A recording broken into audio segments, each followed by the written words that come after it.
The stars were peaceful in the Cathani system. They had been peaceful for over 3,000 years. Dr. Veltar moved slowly through the crystal halls of the monitoring station, their 6 legs clicking softly on the smooth floor. The sound was musical, like everything else in their world. Veltar was tall and thin with skin that looked like polished silver. Their large eyes were designed to see the beauty in all things. Like all Cathani, they had never known violence. Their people had grown beyond such primitive things long ago. The communication center was quiet. It was always quiet. The Galactic Union had been at peace for so long that most species had forgotten what war even meant. Trade ships moved between the stars. Scientists shared knowledge. Artists created beauty that could be seen from space. This was how intelligent life was supposed to be. But today, something was different. A small light blinked on the long-range scanner. Veltar moved closer to look. The machine was picking up a signal from far away. Very far away. The computer said it came from the outer edge of the galaxy, where no one lived. The signal was weak and broken, but it was definitely made by intelligent beings. Veltar felt excited. A new species meant new friends, new knowledge, new art to share. They started the translation computer and waited.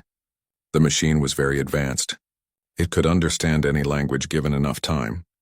Veltar had used it to talk with dozens of species over the years. But this signal was strange. The computer kept stopping and starting. Words appeared on the screen, then disappeared. The machine seemed confused. After many hours, the first words came through clearly. "This is Earth. We need help. They are coming to kill us all." Veltar stepped back from the screen. The words made no sense. Who would want to kill anyone, and why? In the Galactic Union, problems were solved with talking, not killing. More words appeared. "The swarm ships are everywhere. We have been fighting for 3 months. Our cities are burning. Send help if anyone can hear this. Fighting? Burning cities." Veltar felt sick. They had studied ancient history. They knew that long ago some species had hurt each other. But that was before civilization. Before peace, the computer kept working on the signal. More words came through. "We are the human race. Our planet is called Earth. We will not surrender. We will fight until our last breath. But if we fall, warn the galaxy. The Vorthak are coming for everyone." Veltar had never heard of humans or Vorthak. They searched the Union database. Nothing. These were completely unknown species. But the name Vorthak made them feel cold inside. Even the computer seemed to have trouble with that word. When it tried to translate the full meaning, the screen showed the Devourers, the endless hunger, the death of worlds. Veltar called the Union Council immediately. The council met on the beautiful world of Harmony Prime. Representatives from 23 species gathered in the Great Crystal Dome. They were all peaceful people. Plant-eaters, mostly. Their worlds were gardens among the stars. Council leader Zephyra was old and wise. Her people, the Serenity, looked like walking trees with golden leaves. She had guided the Union for 50 years of perfect peace. "This signal troubles me," she said after hearing Veltar's report. "These humans speak of war as if it is normal, as if they expect it." Dr. Minoth from the Science Council was worried about something else. "I checked our star maps.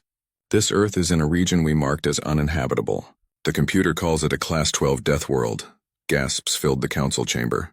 Everyone knew about death worlds. They were planets where everything tried to kill everything else. Poison air, deadly storms, monsters that ate each other. No intelligent life could exist on such worlds. "Perhaps the computer made an error," suggested Zephyra. "I checked 3 times, said Minoth. "Earth has massive storms, poisonous gases in the air, temperature changes that would kill most of us, and gravity so strong it would crush our bones. Nothing should be able to live there, especially not intelligent beings." The council talked for hours. Some members wanted to ignore the signal. Others wanted to study it more. A few suggested sending a message back, but Earth was too far away. It would take months for any communication to reach them. Finally, Dr. Veltar spoke up. "What if these humans know something we don't? What if living on a death world taught them how to survive things we cannot? If these Vorthak are real, if they really destroy worlds, then maybe we need to learn from people who know how to fight them." "Fighting is primitive," said Council Member Kelana from the Beautiful Ones. "Intelligent beings solve problems with words, not violence." But what if words don't work?" asked Veltar. What if these Vorthak don't want to talk? The council fell silent. In 3,000 years of peace, they had never faced a problem that couldn't be solved with patience and understanding. Council leader Zephyra made the decision. We will send a small research ship. Not to fight, but to study. If these humans still exist when we arrive, we will try to understand them. If they are gone, we will learn what destroyed them. And if we find these Vorthak, asked someone, then we will do what we have always done. We will talk to them. We will find out what they want. We will make peace. Dr. Veltar was chosen to lead the mission. They picked a small crew of scientists and diplomats. No weapons were brought because the Union had no weapons. They had no soldiers because they had no enemies. The ship Harmony's song was beautiful like everything the Union made. It was built for exploration and research, not war. Its hull was white and smooth, decorated with patterns that showed the peaceful nature of its builders. As they prepared to leave, Veltar read the human signal one more time. New parts had been decoded. If anyone receives this message, know that Earth stood firm. We are children of a harsh world, but we will not let evil pass. We fight not just for ourselves, but for all life in the galaxy. If we fall, remember us. If we win, come find us. There is always room at our table for friends. The message was strange. It spoke of fighting and war, but also of friendship and protection. It talked about death, but also about hope. Veltar couldn't understand how these ideas fit together. The journey to Earth would take 2 months. During that time, the crew studied everything they could about death worlds and the species that might live on them. What they learned frightened them. On death worlds, life was always in danger. Creatures had to be strong, fast, and smart just to survive. They had to compete for food and shelter. Some had to hunt and kill to eat. The computer model suggested that any intelligent life from such a world would be aggressive, violent, and dangerous. Maybe we should turn back, suggested Dr. Finara, the ship's psychologist. If these humans are products of a death world, they might be too dangerous to contact. But Veltar couldn't forget the words in the message. The humans had asked for help for others, not just themselves. They spoke of protecting life, not destroying it. Maybe, just maybe, death world life wasn't all bad. As Harmony's song flew through the dark between stars, Veltar wondered what they would find at Earth. Would they discover new friends or new nightmares? Would the humans still be alive? Or would they find only the ashes of a dead world? The answers waited in the darkness ahead, where unknown ships fought an enemy that called itself the hunger that devours worlds.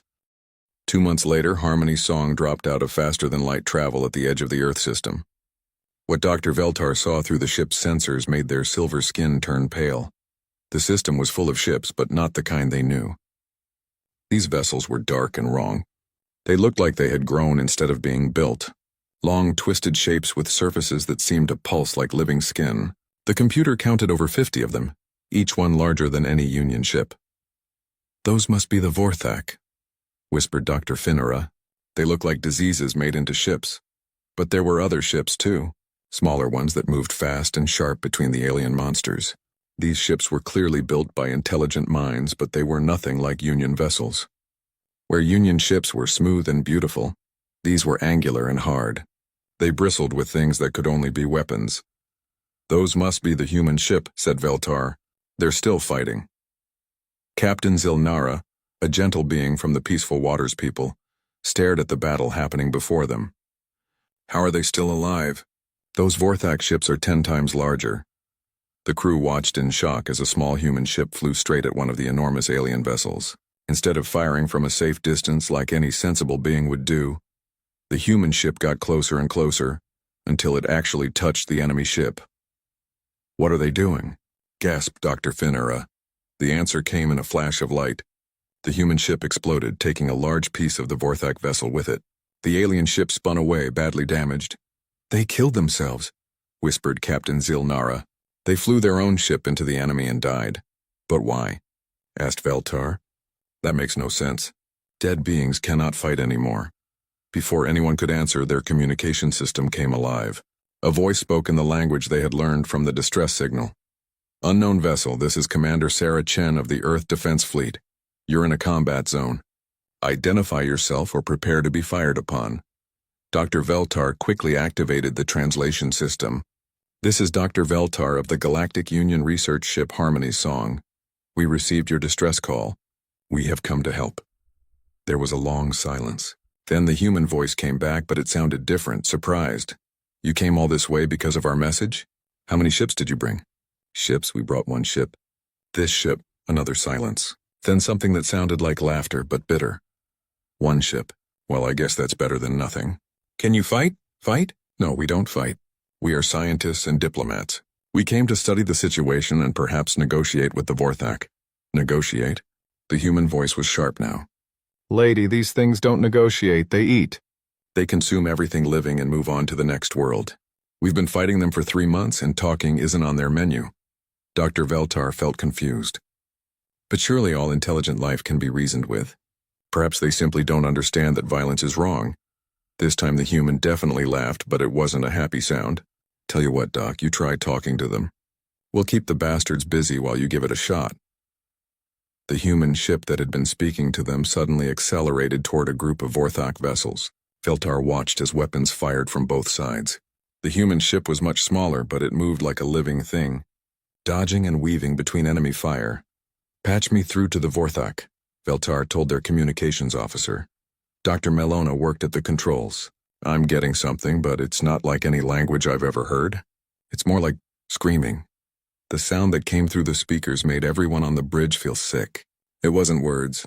It was hunger and hatred and endless want. When the translation computer tried to make sense of it, only a few concepts came through. Consume, devour, feed, grow, spread. Turn it off, said Captain Zilnara, holding her head. That's not communication. That's madness. Commander Chen was right, said Veltar quietly. These beings don't think like us. They can't be reasoned with. The human voice came back on the radio. How did that go, Doc? Not well, Veltar admitted. They don't seem interested in talking. No kidding. Look, we need to get you out of here. This is about to get very hot and you don't look like you're built for combat. Wait, said Veltar.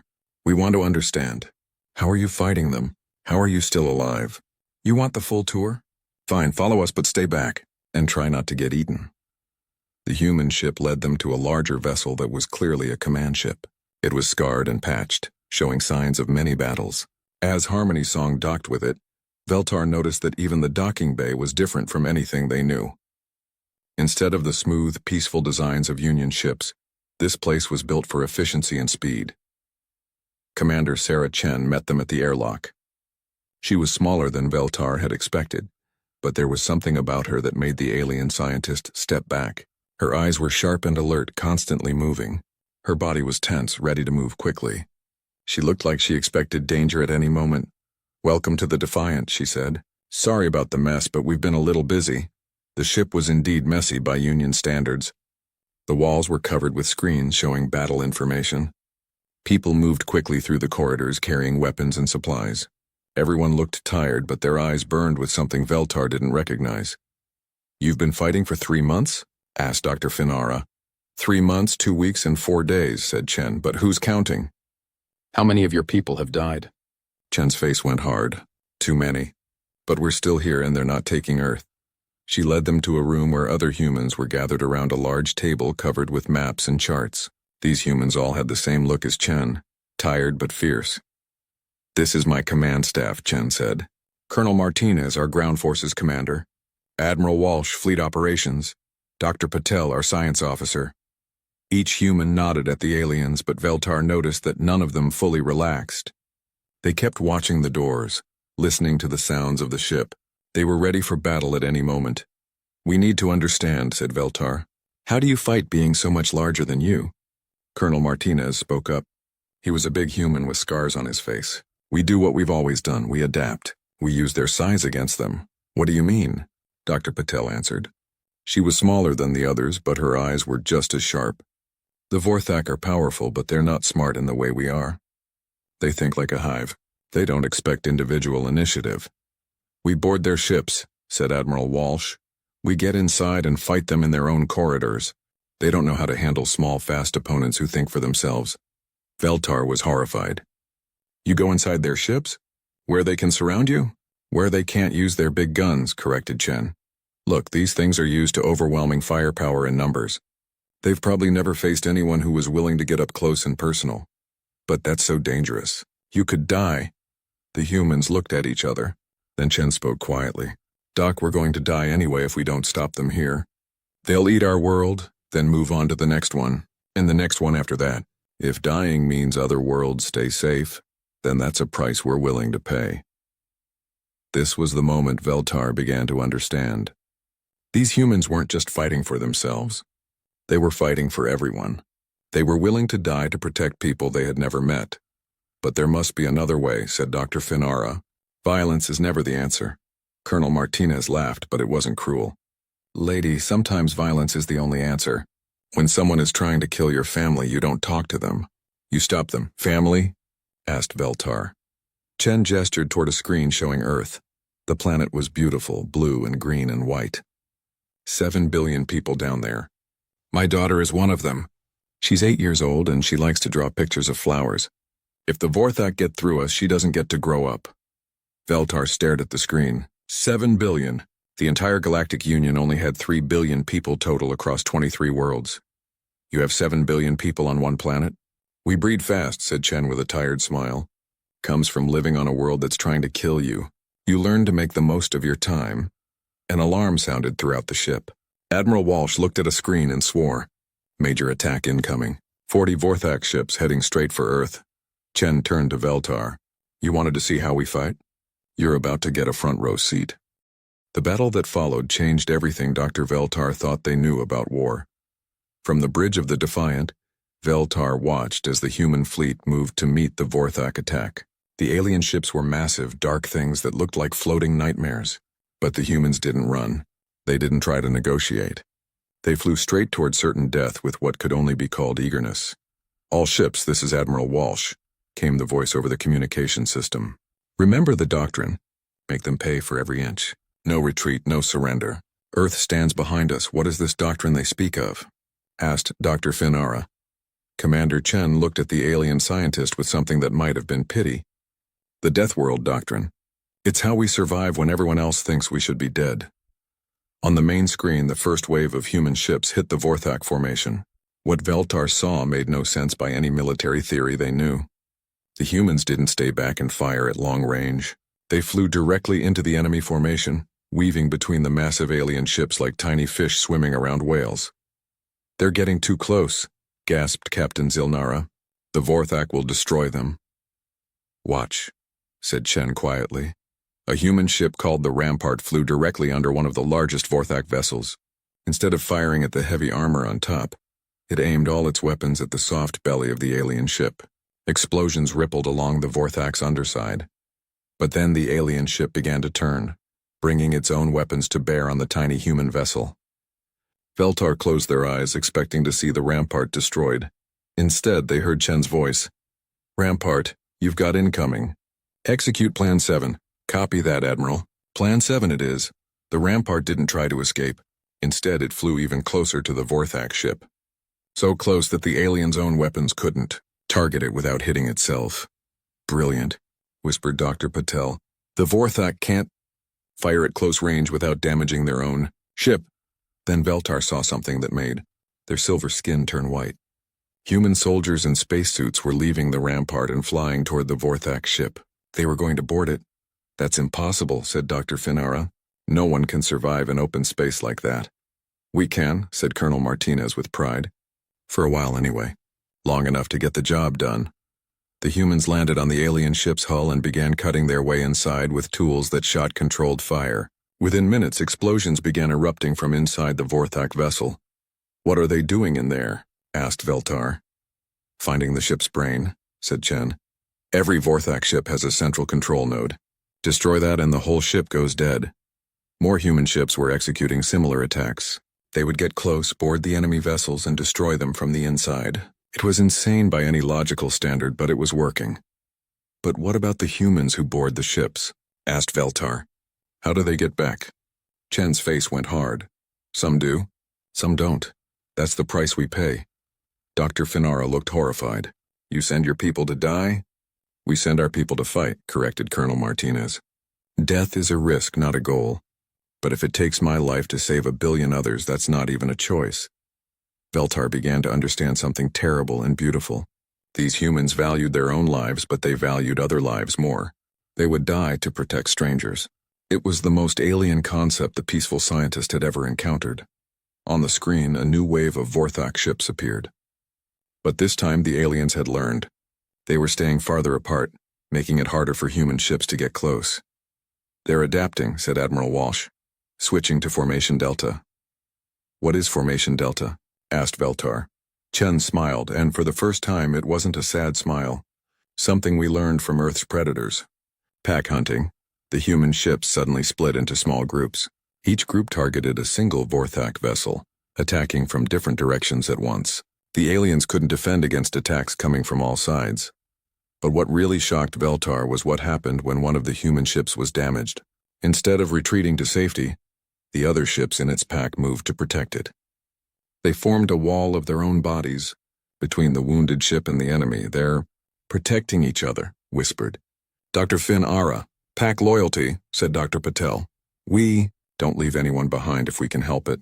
Sometimes we'll risk 5 ships to save one, but that's not efficient," protested Veltar. "You're risking many lives for few." "Efficiency isn't everything," said Chen.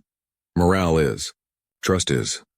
When my people know I'll move heaven and earth to bring them home, they'll follow me anywhere, including into the mouth of hell." The battle raged for 3 hours. When it was over, the Vorthak had lost 20 ships. The humans had lost 8. By any mathematical analysis, it should have been impossible. "How?" asked Veltar. "How do you win against odds like that?" Chen led them to a room where wounded human soldiers were being treated. Veltar expected to see despair and defeat. Instead, they saw something else entirely. The wounded humans were talking and laughing with each other. They shared food and water. They helped treat each other's injuries. Some were badly hurt, but their eyes still burned with that strange fire Veltar had noticed before. "That's how," said Chen. "The Vorthak fight as a hive. When part of the hive is damaged, it becomes a weakness. When one of us is hurt, the rest of us become stronger. We fight for each other." Dr. Patel brought over a young human soldier whose arm was in a cast. "This is Lieutenant Torres. Tell them about the boarding action, Maria." Torres was small, even by human standards. She looked like she should be studying in a library, not fighting in space, but her eyes had the same sharp alertness as the others. "We got inside the Vorthak ship through a breach in the hull," she said.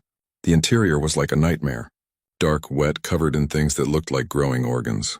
The gravity was wrong and the air was poison. How did you survive?" asked Dr. Finara.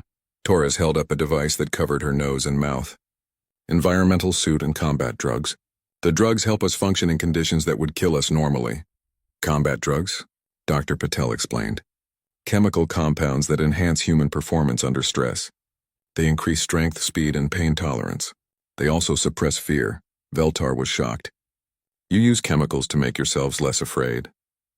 "Not less afraid," corrected Torres. "More functional while afraid. Fear is useful.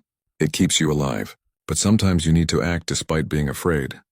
"What happened inside the alien ship?" Torres's face went dark. "We found their control room, but we also found something else. Holding cells full of creatures from other worlds. The Vorthak don't just kill, they capture specimens to study and experiment on." The aliens from Harmony's song felt sick. "They take prisoners?" "Not prisoners," said Chen grimly. "Food sources. Living food that they keep fresh until they're ready to consume it." This changed everything. Veltar had thought the Vorthak were simply aggressive, but this was worse. They were cruel. They caused suffering for its own sake. "Now you understand why we fight the way we do," said Colonel Martinez. "This isn't just war. It's extermination. They won't stop with Earth. They'll spread across the galaxy, consuming everything in their path." "But your methods are so violent," protested Dr. Finara. "Surely there must be a more peaceful way." Torres laughed bitterly. "Lady, I used to be a teacher. I taught kindergarten kids how to read. I never wanted to hurt anyone. But when I saw what the Vorthak did to those prisoners..." She trailed off, then continued quietly. "Some things are worth fighting for, some things are worth killing for, and some things need to be stopped no matter the cost." Admiral Walsh's voice came over the ship's communication system. "All hands, prepare for incoming transmission. We're getting a message from Earth." The main screen showed a man in a military uniform sitting in what looked like a bunker. Behind him, Veltar could see other humans working frantically at computers and communication devices. This is General Harrison, commanding Earth Defense Command. Admiral Walsh, how did we do? 20 Vorthak ships destroyed, sir. We lost 8 of our own. Acceptable losses. What about our guests? Chen stepped forward. The Union representatives are unharmed, sir. They've been observing our operations.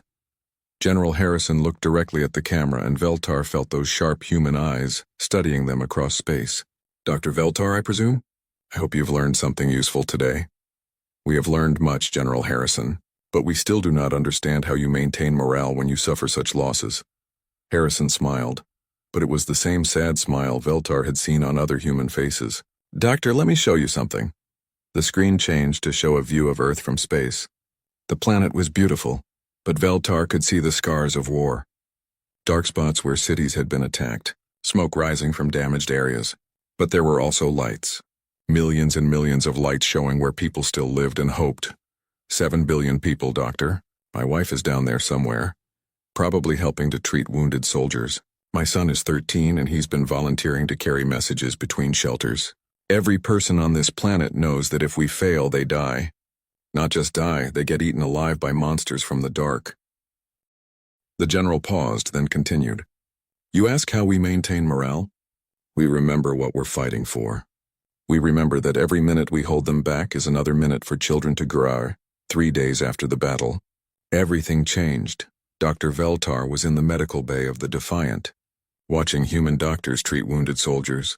The aliens were amazed by human medicine.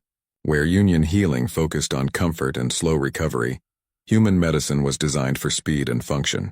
They had soldiers back on duty within hours of being injured. Your medical technology is remarkable, said Dr. Finara to Dr. Sarah Kim, the ship's chief medical officer. We've had a lot of practice, Kim replied grimly. When you live on a world where everything tries to kill you, you get good at fixing damage quickly. That's when the alarm started screaming. Admiral Walsh's voice echoed through the ship. All hands to battle stations. Long-range sensors are picking up massive movement in deep space. This is not a drill. Commander Chen rushed into the medical bay, her face pale. Doc, you need to see this. All of you. They followed her to the main bridge where the command staff was gathered around a huge display screen. What Veltar saw made their silver skin turn white with fear. The screen showed a map of nearby space, with thousands of red dots moving toward Earth. The computer was counting them. 1,000, 2,000, 3,000 ships. The entire Vorthak fleet, whispered Dr. Patel. Every ship they have is coming here. How many? Asked Chen. Current count is 4,763 vessels, reported the sensor operator. Still counting. The bridge fell silent. The humans had fought bravely against 50 ships. They had won against 100 ships. But nearly 5,000? It was impossible. How long until they arrive? Asked Admiral Walsh. 18 hours at current speed, Colonel Martinez spoke quietly. We have maybe 200 ships left that can fight. Even if we could destroy 10 of theirs for every one of ours. He didn't finish the sentence. He didn't need to. The math was simple and horrible. Commander Chen looked at the screen for a long moment. Then she turned to her communication officer. Send a message to all Earth colonies. Emergency Protocol 7, all of them, ma'am. Every single one. It's time. Dr. Veltar didn't understand. What is Emergency Protocol 7? Chen looked at the alien scientist with something that might have been pity. You're about to find out what humans are really capable of when we stop holding back. The message went out on frequencies Veltar had never heard before. It was short and simple. This is Admiral Chen, Earth Defense Command. The enemy is coming in force. All colonies, all ships, all stations. Emergency Protocol 7 is now in effect. Come home. It's time to show these bastards what happens when you threaten Earth. For hours, nothing seemed to happen. The Vorthak fleet continued its approach. Human defenders prepared for a battle they couldn't win. Some ships began evacuating civilians from Earth's orbital stations. But Veltar noticed that the humans weren't acting like people facing certain death. They were working with calm efficiency. They checked their weapons. They reviewed battle plans. They said goodbye to loved ones. But they didn't despair. How can you be so calm? Asked Dr. Finara. You're facing impossible odds. Are we? Asked Chen with a strange smile. That's when the first response came. Earth Defense Command, this is the revenge of Mars. We heard the call. coming home with 97 ships and a lot of attitude. Then another. This is the Europa Mining Consortium. We've got 43 ships armed and ready. Nobody messes with our homeworld. And another. Asteroid Station Series reporting. 60 ships ready for action. Let's dance. More and more voices joined the radio chatter. Ships from mining stations, exploration fleets, research outposts, and colonies Veltar had never heard of. They came from asteroids, moons, and the dark spaces between planets. How many colonies do you have? Asked Veltar in amazement. We've been spreading out for 300 years, said Dr. Patel. Humans don't like putting all their eggs in one basket. We learned that lesson from Earth's history. The numbers kept growing. 100 ships. 200. 500. 1,000. Impossible, whispered Captain Zilnara. No species spreads that fast. Most species don't come from death worlds, said Colonel Martinez. We're good at surviving in places other people think are uninhabitable. By the time the count stopped, over 2,000 human ships had answered the call. They came from every corner of the solar system and beyond. Some were warships built in hidden shipyards.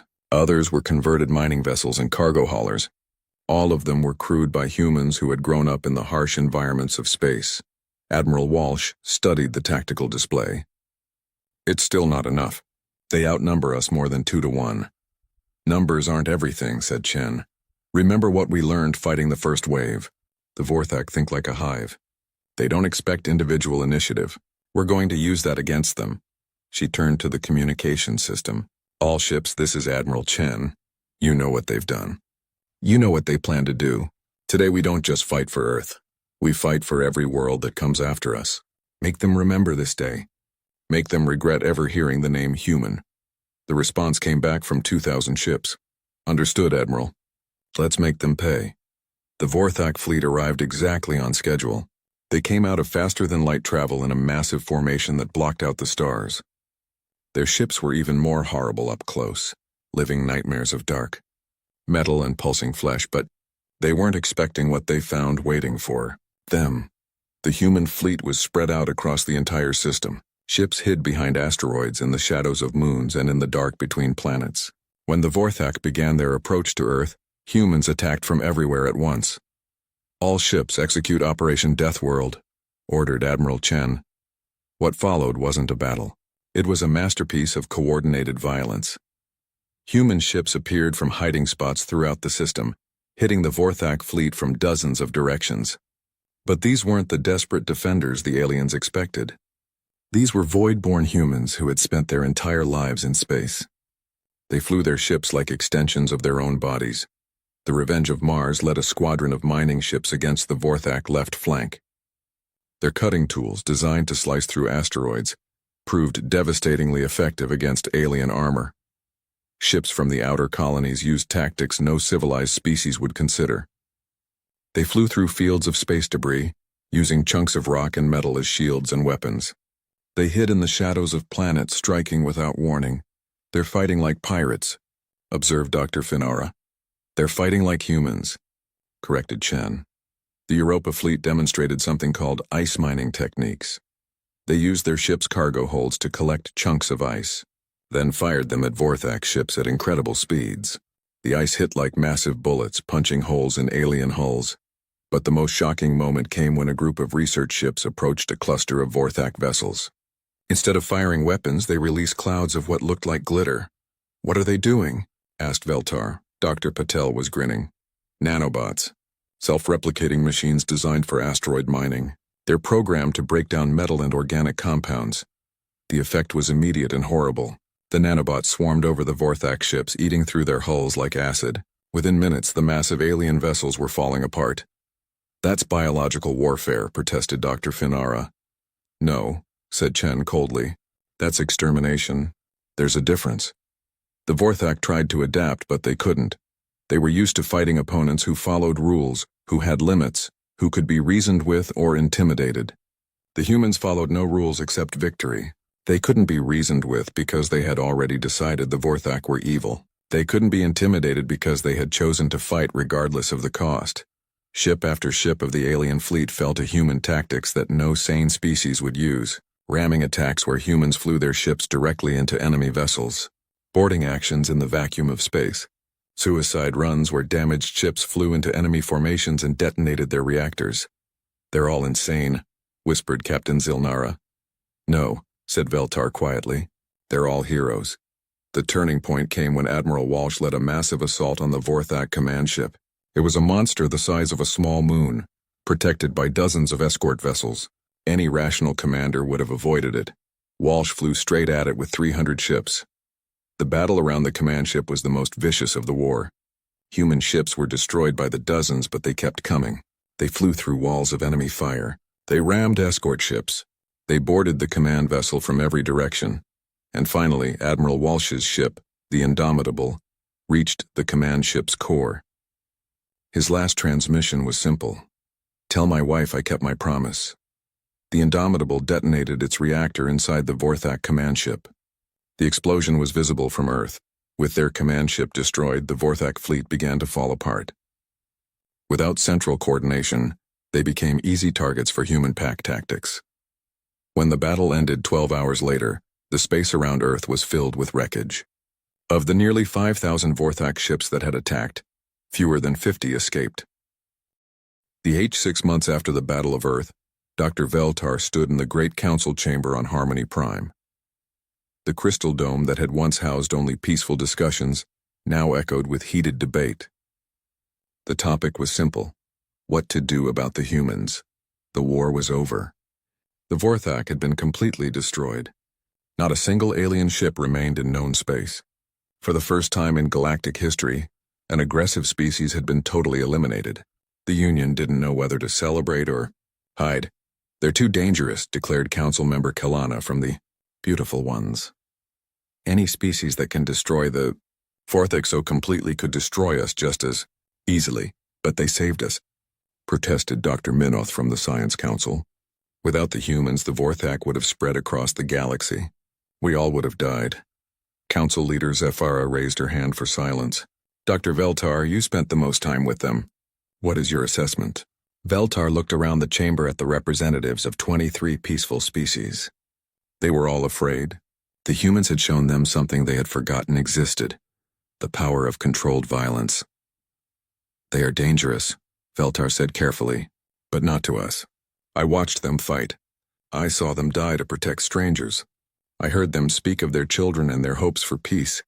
They are not conquerors. They are protectors. How can you be certain? Asked Kalana. History shows that warrior species eventually turn on their neighbors.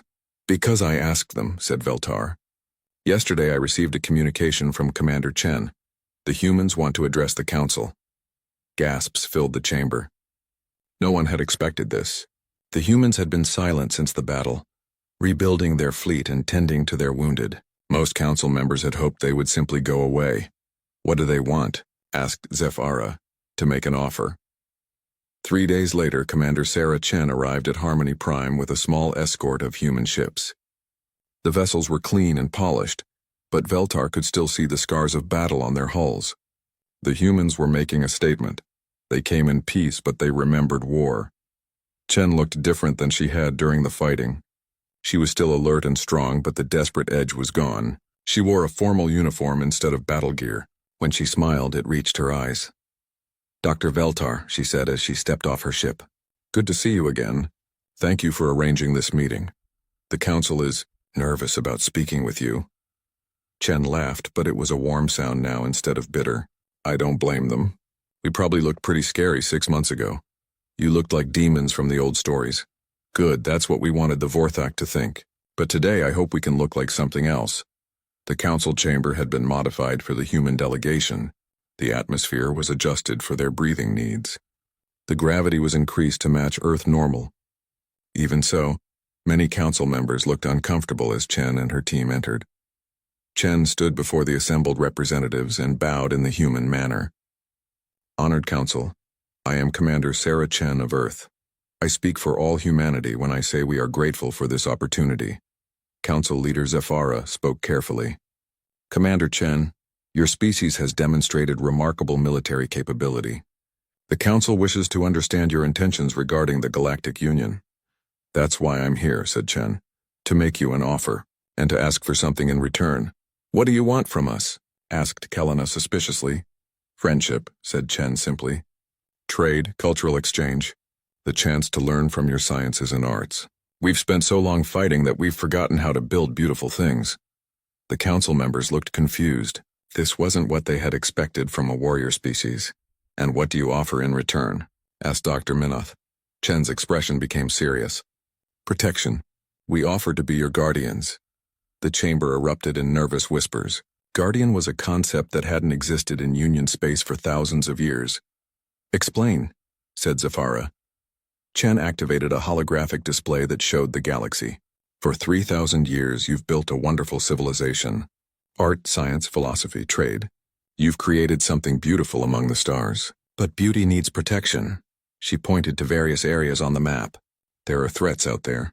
The Vorthak weren't the only aggressive species in the galaxy. Our long-range scouts have detected at least 3 other hostile civilizations. They're not moving yet, but they will. Aggressors always do. What are you proposing? Asked Zafara. A partnership. You continue to govern trade, diplomacy, and cultural matters. We establish a guardian fleet to protect Union space from external threats. Any military action would require council approval. Any new contact with unknown species would be handled jointly. Dr. Veltar stood up. Commander Chen, may I ask a personal question? Of course, why do you want to do this? You could easily conquer the Union if you chose. Why offer to serve instead? Chen was quiet for a long moment. Then she spoke, and her voice carried the weight of loss and hope. 6 months ago, my daughter asked me a question. She said, Mommy, why do the bad aliens want to hurt people? I told her that some beings choose to cause pain, but others choose to prevent it. She asked which one we were going to be. Chen looked around the chamber at the peaceful aliens. We've seen what we can destroy. Now we want to find out what we can protect.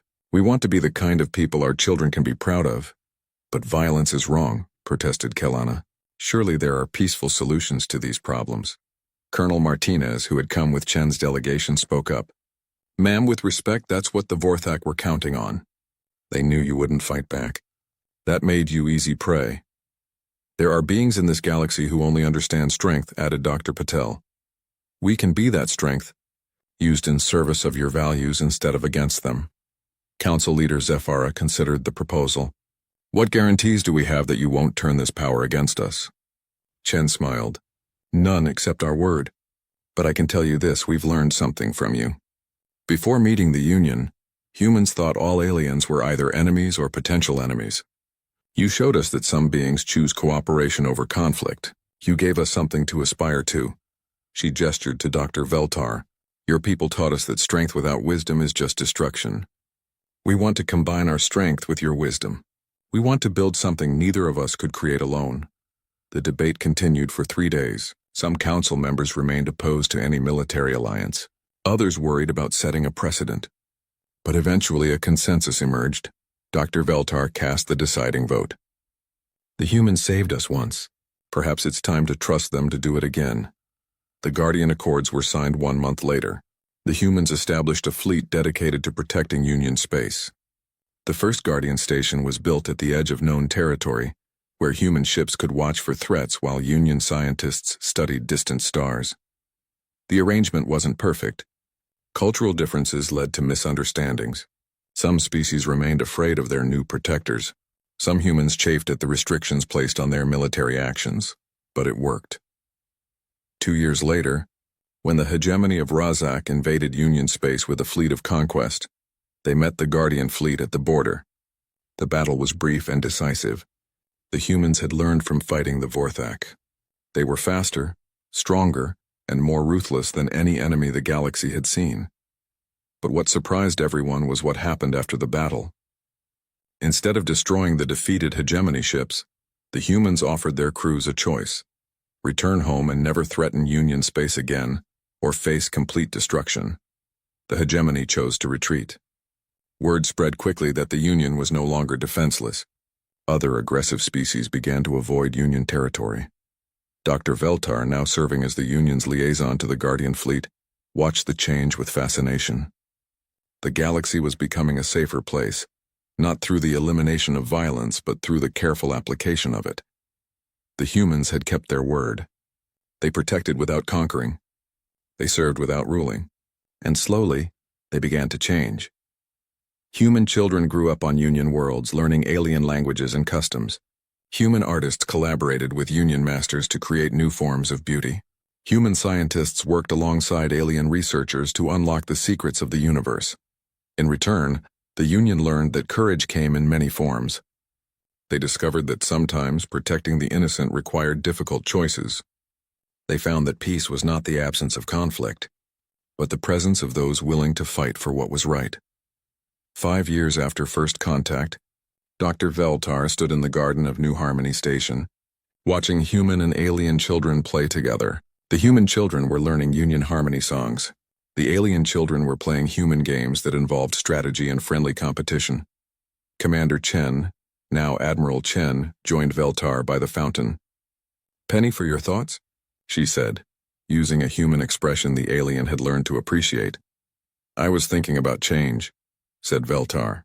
"When we first met, I thought you were demons. Now I watch your children sing our songs and I realize we were both right and wrong about each other." "How so?"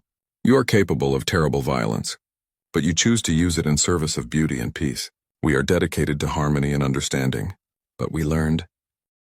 Admiral Sarah Chen stood on the bridge of the UTS Endeavour, staring at the endless black void through the main viewing screen. The stars looked cold and distant, but she had learned long ago that space was never truly empty. Somewhere out there, danger always waited. The Iron Wolf's fleet had been patrolling the outer rim for 3 months now. 15 human ships, battle-scarred and tough, crewed by people who had survived things that would kill most other species in the galaxy. Earth had taught its children to be hard. When humanity finally reached the stars, they found a universe that tried to kill them at every turn. But humans were stubborn. They refused to die. "Admiral," called Lieutenant Torres from the communications station, "we're picking up something strange. Multiple frequencies, very weak signal." Sarah walked over to the comm station. Torres was young, maybe 25, but he had already survived 2 pirate raids and a solar storm that had fried half their electronics. Like all humans, he learned fast when his life depended on it. "What kind of signal?" Sarah asked. "It's broken. Sounds like distress, but the language is all mixed up. Parts are in galactic standard, but most of it is something else." Sarah frowned. The outer rim was supposed to be empty. No major colonies, no trade routes, just empty space and dead rocks. If someone was sending a distress signal out here, they were either very lost or in very big trouble. "Can you clean it up?" Torres worked his controls for several minutes, sweat beading on his forehead. The bridge was quiet, except for the soft hum of machines and the occasional beep from monitoring stations. Finally, a voice came through the speakers. The words were broken and desperate. Sarah could understand maybe half of it. Something about homeworld under attack. Something about 3 billion lives. Something about mechanical swarms that consumed everything. "That's Zephyrian," said Dr. Yuki Tanaka from behind Sarah. The ship's xenobiologist had been working late in her lab again. She looked tired, but her eyes were sharp.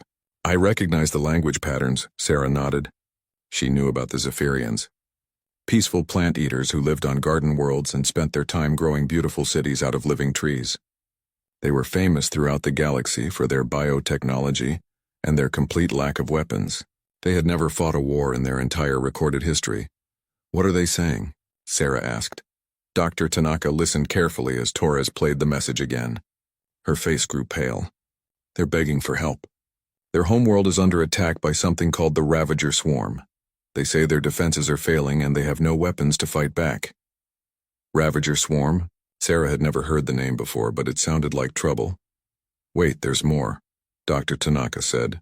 She listened to another part of the message. "They're offering their entire technological database to anyone who can help evacuate their people."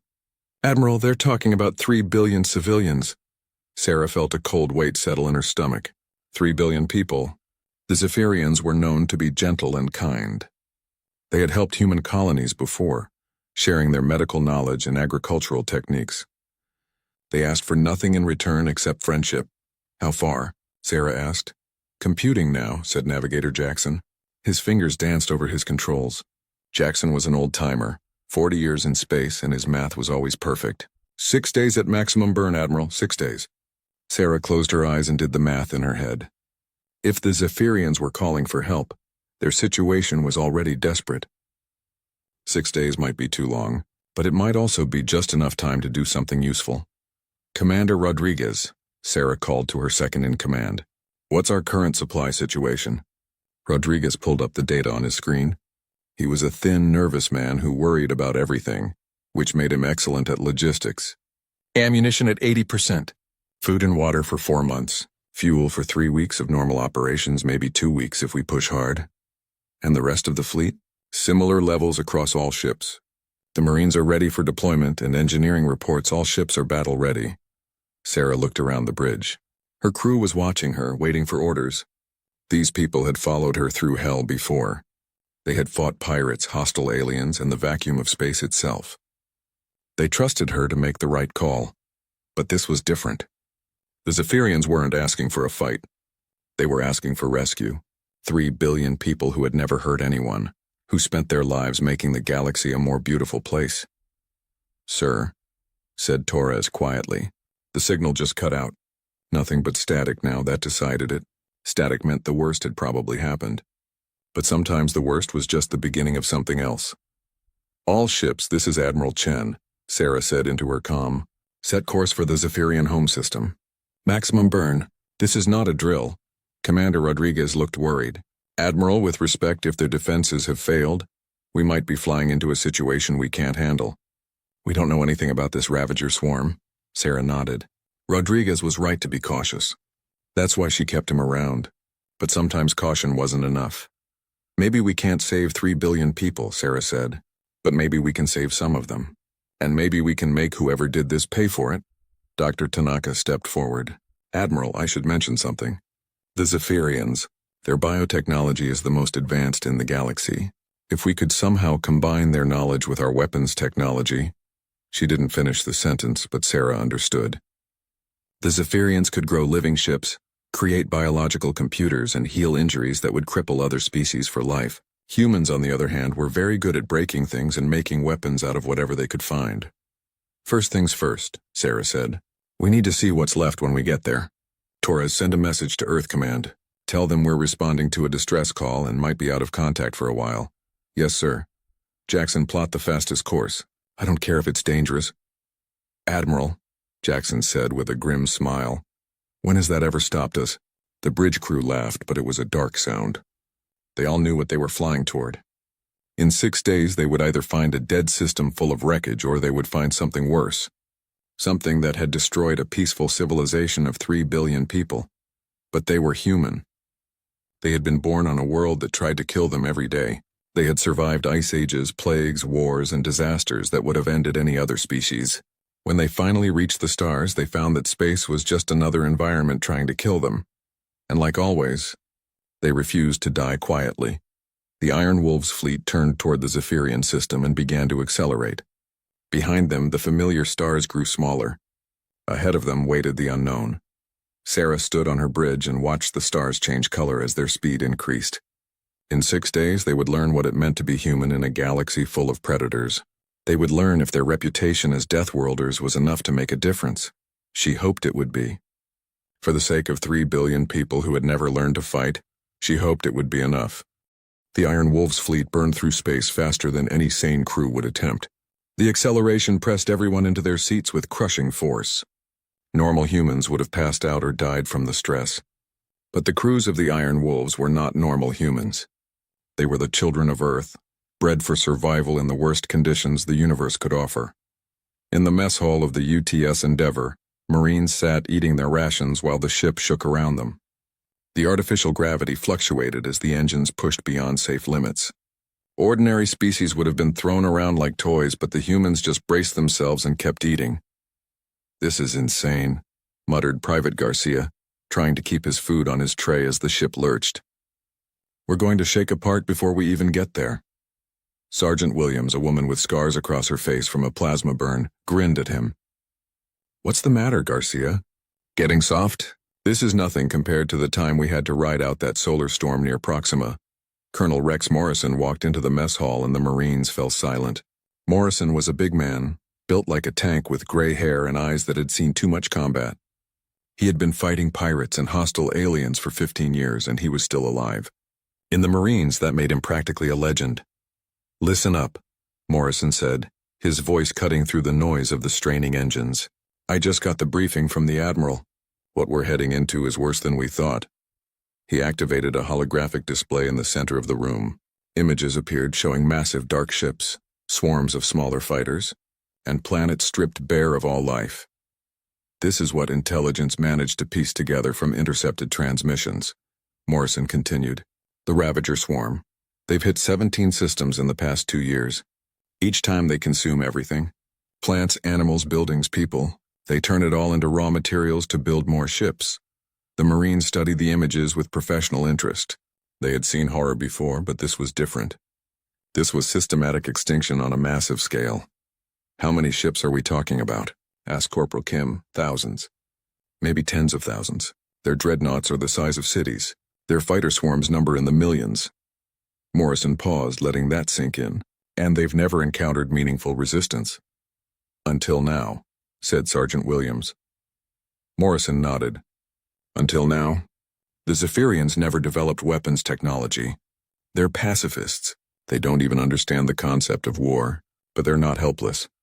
The display changed, showing images of Zephyrian bioships, beautiful living vessels that looked more like giant flowers than spacecraft. Cities that grew like trees reaching toward the sky, technology that seemed to blend perfectly with nature. Their biotechnology is centuries ahead of anything we have, Morrison explained. They can grow ships that repair themselves, create living computers that think and adapt, heal injuries that would cripple us for life. Private Garcia raised his hand. Sir, how does that help us? We can't grow weapons. Morrison smiled, and it was not a nice expression. No, Garcia. We can't grow weapons, but we're very good at making them out of whatever we can find. And if any Zephyrians are still alive when we get there, we're going to teach them something new. In the engineering section, Chief Engineer Martinez was having a similar conversation with his team. The engine room was filled with the roar of machinery pushed beyond its limits. Sparks flew from overloaded circuits, and the temperature was climbing past safe levels. The good news, Martinez shouted over the noise, is that Zephyrian bioships can interface with our technology. Dr. Tanaka confirmed it. Their living systems can adapt to almost anything. Engineer Chen, no relation to the Admiral, wiped sweat from her forehead. What's the bad news? The bad news is that nobody has ever tried to mount human weapons on a living ship before. We don't know if it will work or if it will kill the ship or if it will kill us. Sounds like a normal Tuesday, said Engineer Patel with a grin. Martinez nodded. These people had kept human ships running in impossible conditions. They had jury-rigged repairs with spare parts and duct tape. They had kept life support working when half the ship was venting atmosphere into space. If anyone could figure out how to weaponize alien biotechnology, it was this crew. Meanwhile, in her laboratory, Dr. Tanaka was studying everything the ship's computers knew about Zephyrian biology. The data was limited, but what she saw amazed her. The Zephyrians had evolved on a world with no predators. Their entire civilization was based on growth, healing, and cooperation. But that didn't make them weak.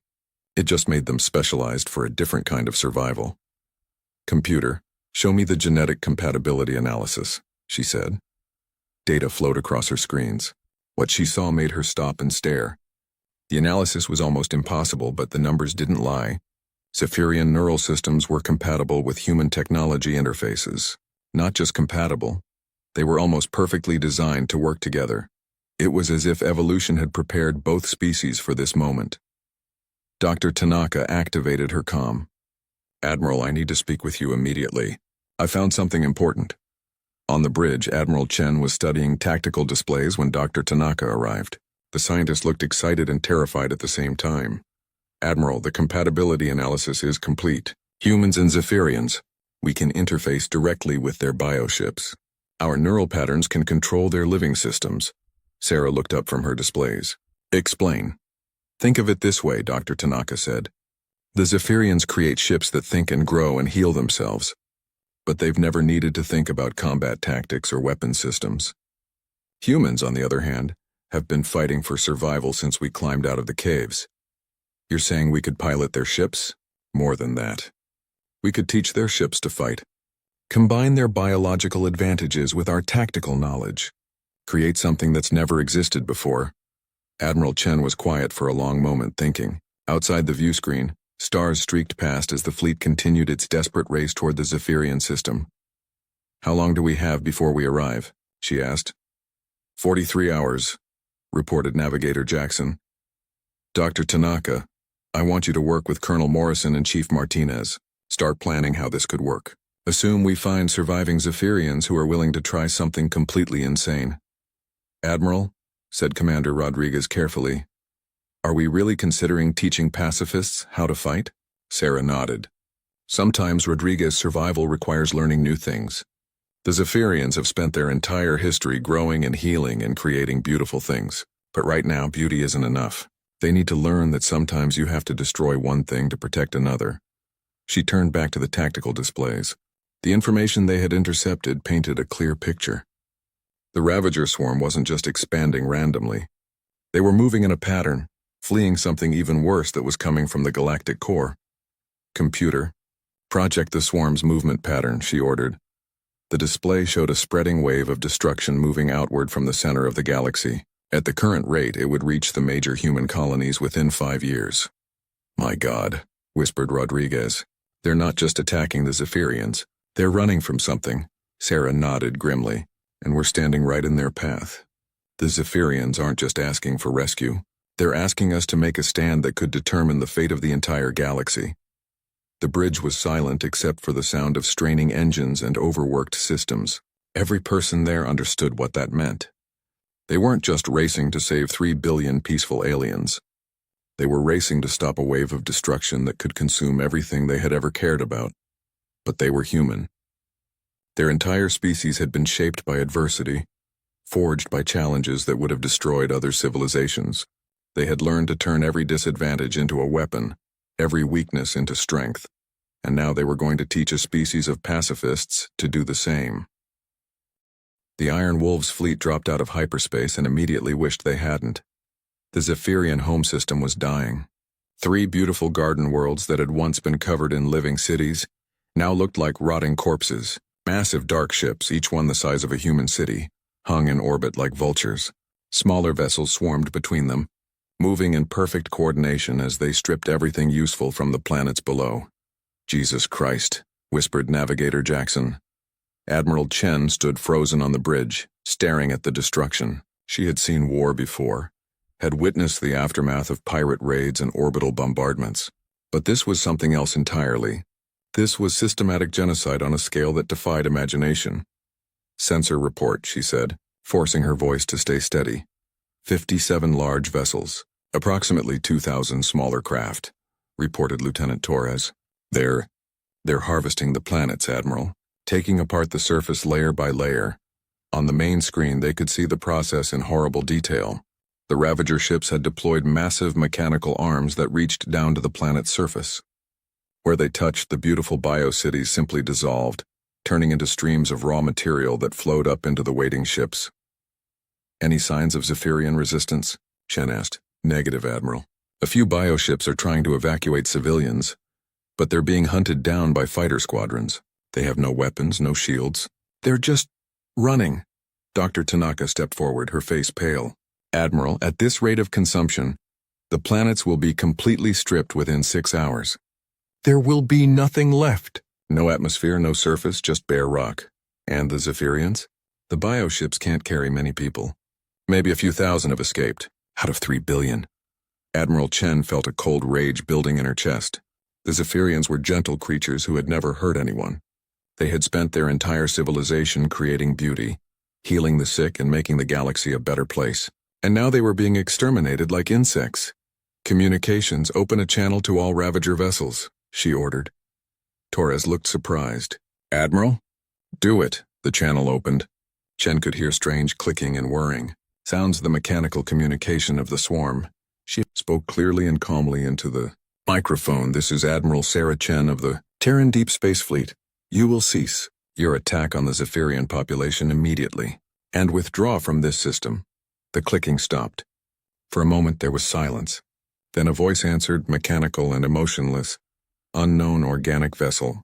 You will stand down and prepare for harvesting. Resistance is inefficient. You will be processed." Chen smiled, but it was not a pleasant expression. "I don't think you understand. This system is now under human protection, and humans don't surrender. Your vessel count is insufficient. Probability of victory 0%. Stand down. Computer, display our tactical situation, Chen ordered. The numbers appeared on screen and they were terrible. 57 enemy dreadnoughts against 15 human ships. 2,000 fighters against maybe 300. The enemy outgunned them by margins that made the battle look impossible. Commander Rodriguez leaned close to her ear. Admiral, maybe we should consider a strategic withdrawal. Live to fight another day, Chen shook her head. No, Rodriguez. There won't be another day. Not for the Zephyrians still alive down there, and not for us if this swarm reaches human space. She opened a channel to the entire fleet. All ships, this is Admiral Chen, we're going in. Target the ships attacking civilian biovessels first. Show these machines what happens when they threaten people under human protection. The Ravager response was swift and overwhelming. Thousands of fighters launched from the dreadnoughts, moving in perfect formation. Energy weapons charged, preparing to vaporize the tiny human fleet. But Admiral Chen had not survived 15 years of combat by playing fair. Execute Operation Chaos, she ordered. The human ships scattered in all directions, moving in patterns that seemed random and insane. Instead of forming defensive formations, they dove directly into the enemy fleet, weaving between the massive dreadnoughts like fighters dodging through an asteroid field. The Ravager targeting systems, designed for conventional warfare, couldn't track the seemingly random human movements. Their perfect coordination became a weakness when the enemy refused to follow any logical tactical pattern. 1st Marine Battalion, prepare for boarding operations, Chen ordered. Colonel Morrison's voice came over the comm. Boarding operations? Admiral, those ships are the size of cities. Then we'll treat them like cities, Colonel. And cities can be conquered one building at a time. The human ships continued their insane dance through the enemy formation. When they got close enough to the dreadnoughts, they launched boarding pods, small armored capsules designed to punch through enemy hulls and deploy Marines inside. It was a tactic that no sane species would attempt. The boarding pods were tiny compared to the massive enemy ships. The Marines inside were outnumbered by millions to one. Any rational military would consider it suicide, but humans had learned long ago that sometimes the only way to win was to do something so crazy that the enemy couldn't plan for. And on the surface of Zephyria Prime, Marine Lieutenant Sarah Kim kicked down the door of what had once been a beautiful bioshelter. Inside, she found dozens of Zephyrian civilians huddled together in terror. They were tall, graceful beings with skin like bark and eyes like flowers. They looked at her with confusion and fear. Don't be afraid, Kim said, activating her universal translator. We're here to help. One of the Zephyrians, apparently their leader, stepped forward. His voice was like wind through leaves. You are human? The Deathworlders. Yeah, we're human. And right now we're your best friends. Can you get these people to safety? The bioshelters are failing. The Ravagers will break through soon. We have nowhere to run. Kim looked around the shelter. It was beautiful even in its desperation. Walls that pulsed with life, floors that felt soft and warm, air that smelled like growing things. It was everything humans had never had and everything the Ravagers were destroying. What if you didn't have to run? Kim asked. What if you could fight back? The Zephyrian looked shocked. Fight? We cannot. Violence is against our nature. So is extinction, Kim said bluntly. Sometimes your nature has to change, or you die. Outside the shelter, they could hear the sound of Ravager machines breaking through the upper levels. Mechanical voices echoed through the corridors, efficient and emotionless as they cataloged everything for harvesting. Kim activated her comm. Colonel Morrison, I've got about 40 civilians here, but they're trapped. The Ravagers are closing in. Morrison's voice crackled back. Can you hold position, Lieutenant? For maybe 10 minutes. After that, we're going to have company. Copy that. Help is coming. Kim turned back to the Zephyrians. Listen to me. Your people have technology we can't even dream of. You can grow ships that heal themselves, create living computers, manipulate genetics like we manipulate tools. All of that makes you incredibly powerful. But we use it only to create and heal, the leader protested. Today, you're going to learn to use it to protect what you've created. Kim pulled out her sidearm and checked the charge. Because if you don't learn to fight, everything you've ever grown is going to die. The sound of approaching Ravager machines grew louder. The Zephyrians pressed closer together, their fear obvious. These were beings who had never experienced violence, never needed to defend themselves, never imagined that their peaceful existence could be threatened. but Kim had seen the look in their eyes before. It was the same expression humans had worn when they first realized that the universe was trying to kill them. The moment when a species had to choose between adaptation and extinction. "They're here," whispered one of the Zephyrians, the first Ravager machine rounded the corner, a spider-like construct of metal and circuitry, designed for efficient harvesting of organic materials. It saw the group of civilians and began calculating the most efficient processing method. Kim put 3 plasma bolts into its central processor before it could finish the calculation. The Zephyrians stared at the destroyed machine, then at Kim, then at each other. Something was changing in their faces. The helpless fear was being replaced by something harder, more determined. "Teach us," the leader said quietly. "Teach us to fight," Kim smiled. "Now you're talking. First lesson, sometimes the only way to save a life is to take one." Above them, the battle for the Zephyrian system continued. Human ships danced through enemy formations while Marines fought desperately in the corridors of alien dreadnoughts. The odds were still impossible, the enemy still overwhelmingly powerful. But something new was beginning to emerge from the chaos. In bioshelters across the planet, humans were meeting with Zephyrian survivors, and for the first time in their peaceful history, the galaxy's most gentle species was learning what it meant to bare their teeth. Deep beneath the surface of Zephyria Prime, in hastily converted bioshelters that now served as command centers, the most unlikely alliance in galactic history was taking shape. Dr. Yuki Tanaka knelt beside a dying Zephyrian bioship, her hands covered in something that wasn't quite blood but served the same purpose. The living vessel had been shot down while trying to evacuate civilians, its organic hull torn open by Ravager weapons. But unlike human ships, this one was still trying to heal itself. "The neural pathways are still intact," she said to botanist Veltar, one of the few Zephyrian scientists who had survived the initial attack. "If we can interface human technology with your biosystems, we might be able to save it." Veltar's bark-like skin rippled with distress.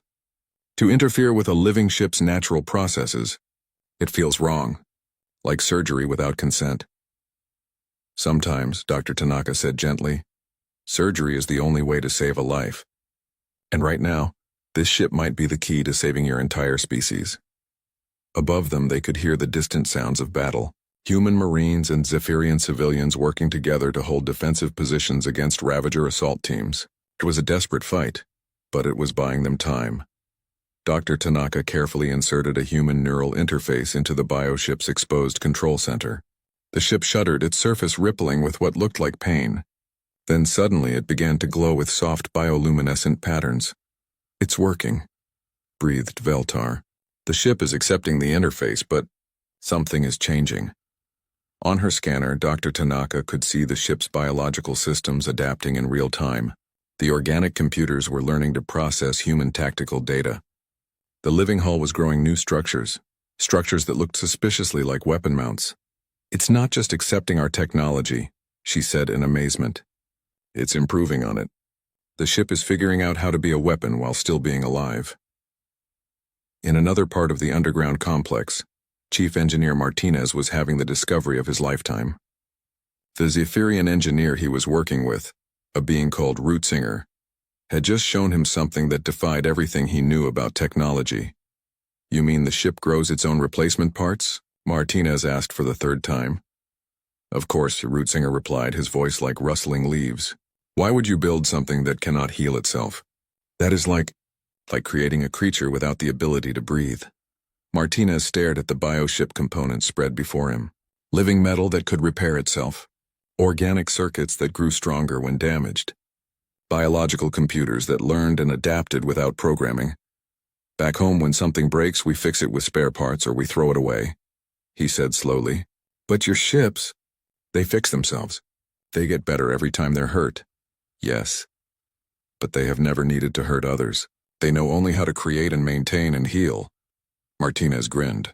"Well, today they're going to learn some new tricks. Rootsinger, I want to show you what happens when you take something that can heal itself and teach it to bite back." Colonel Morrison was dealing with a different kind of challenge.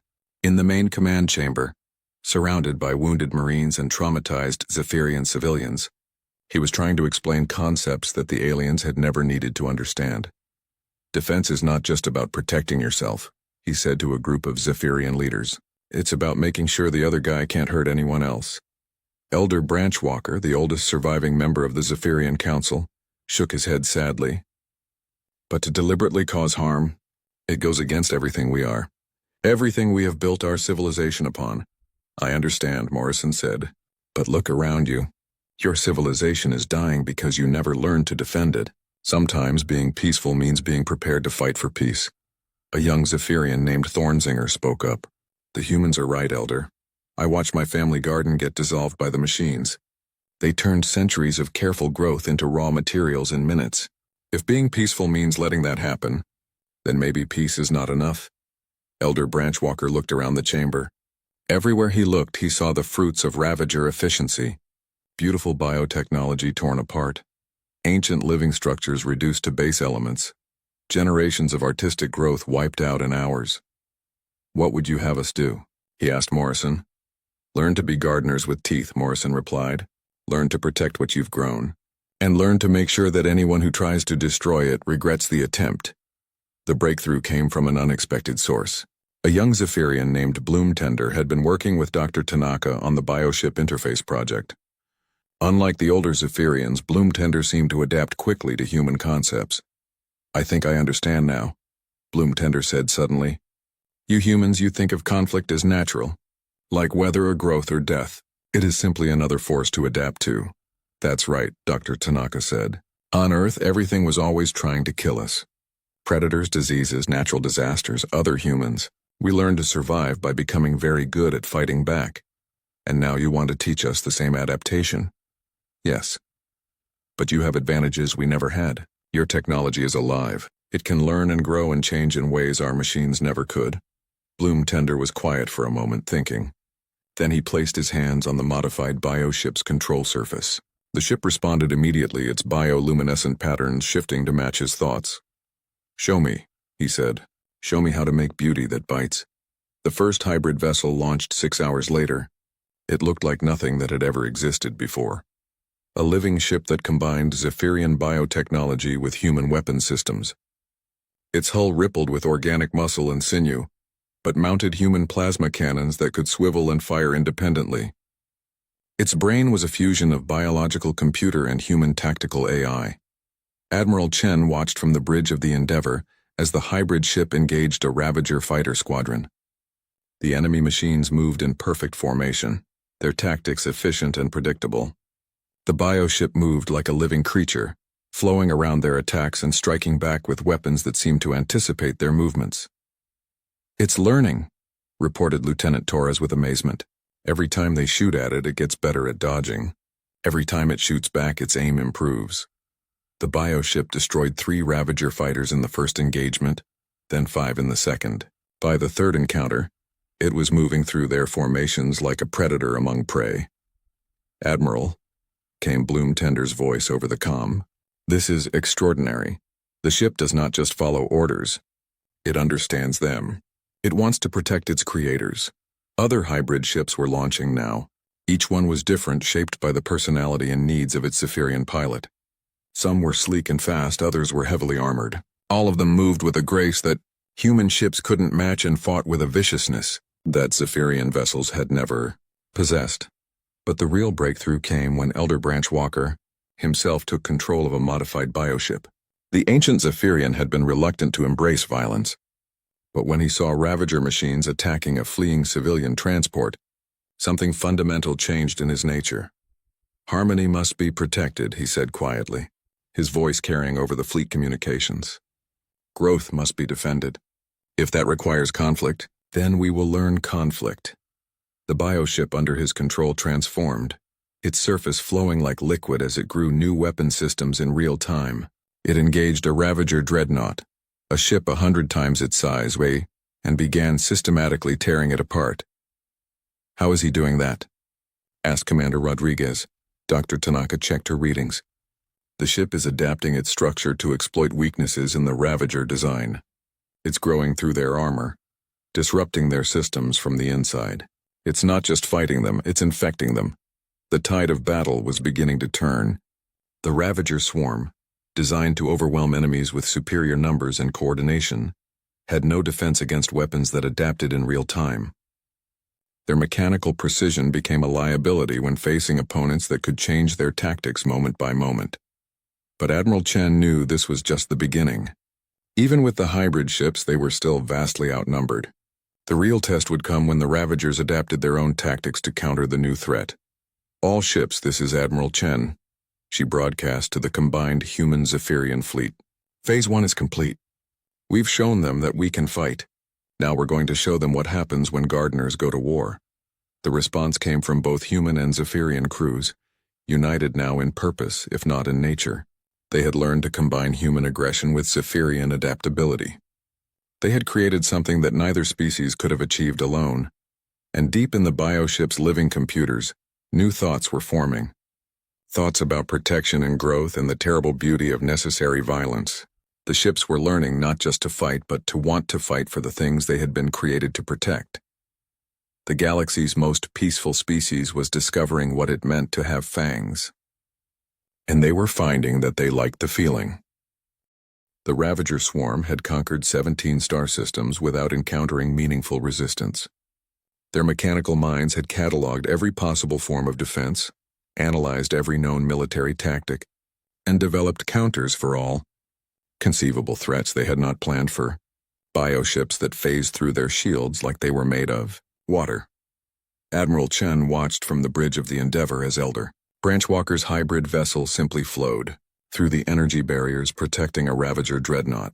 The bioship's living hull had adapted its molecular structure, becoming temporarily permeable to energy, while remaining solid enough to carry its human-designed weapons. "How is that possible?" asked Commander Rodriguez. "The ship is learning to exist in multiple states simultaneously," Dr. Tanaka explained, her voice filled with scientific excitement. "It's treating the shields like a hostile environment and adapting to survive in it." The bioship emerged inside the dreadnought's shields and immediately began growing. Its hull extended tendrils that burrowed into the enemy vessel's systems, spreading like a virus through the mechanical networks. Where the organic growth touched Ravager technology, the machines simply stopped working. "The Zephyrian ship is rewriting their code," reported Lieutenant Torres. "It's not destroying the systems, it's converting them."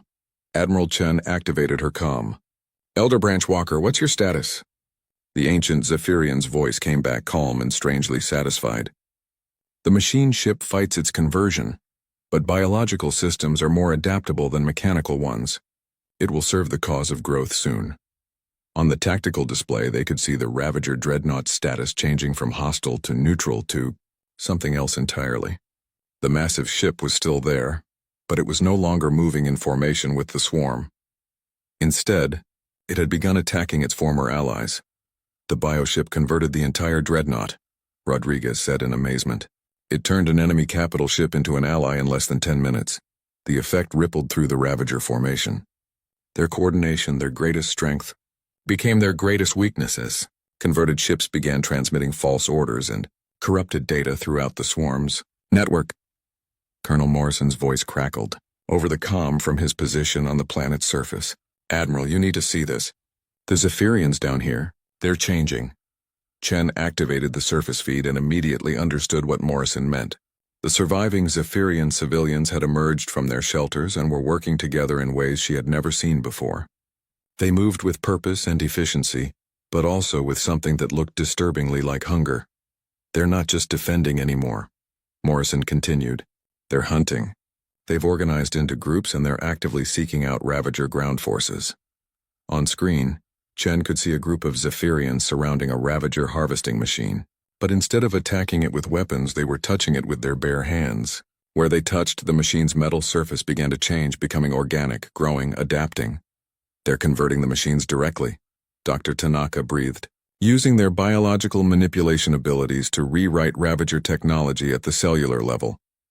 The harvesting machine shuddered, then began to move differently. Instead of stripping resources from the planet's surface, it started replanting them. The Ravager construct had become a gardening tool. "This is unprecedented," Dr. Tanaka continued. "They're not destroying their enemies, they're absorbing them, making them part of their own ecosystem."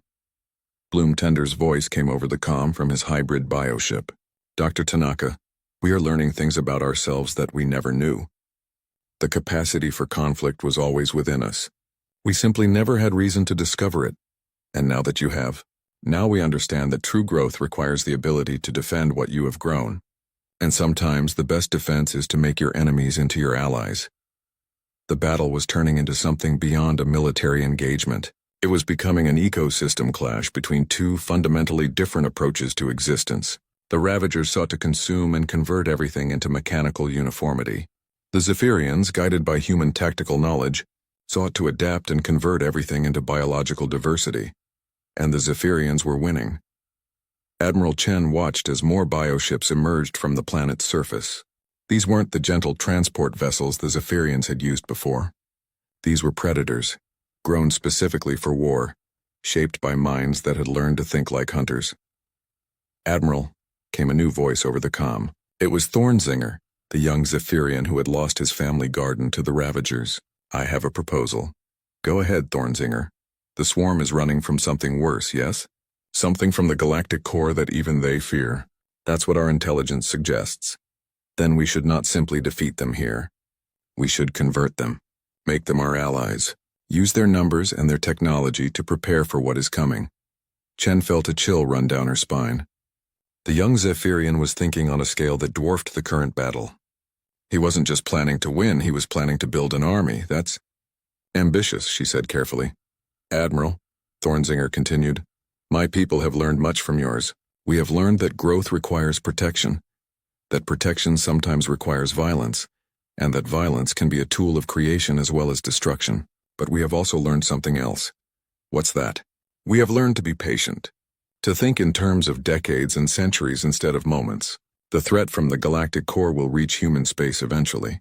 When it does, it will face not just human ships or Zephyrian biovessels, but something new, something that neither of our species could have created alone."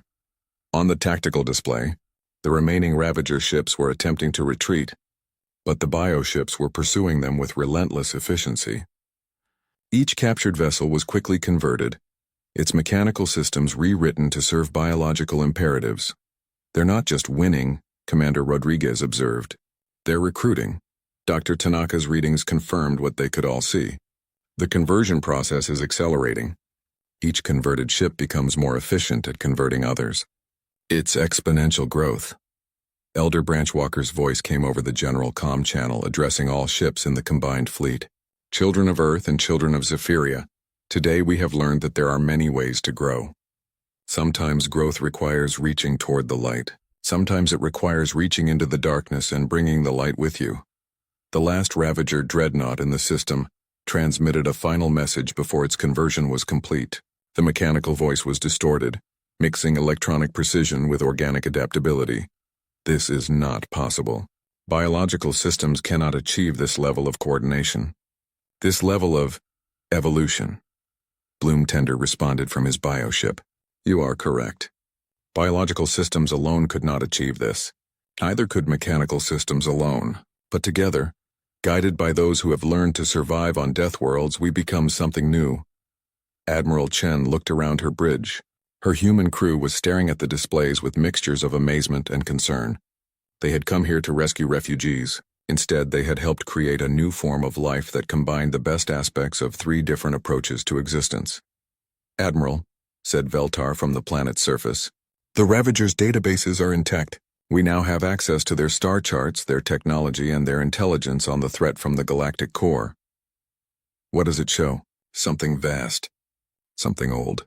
Something that consumes not just matter and energy, but space and time themselves.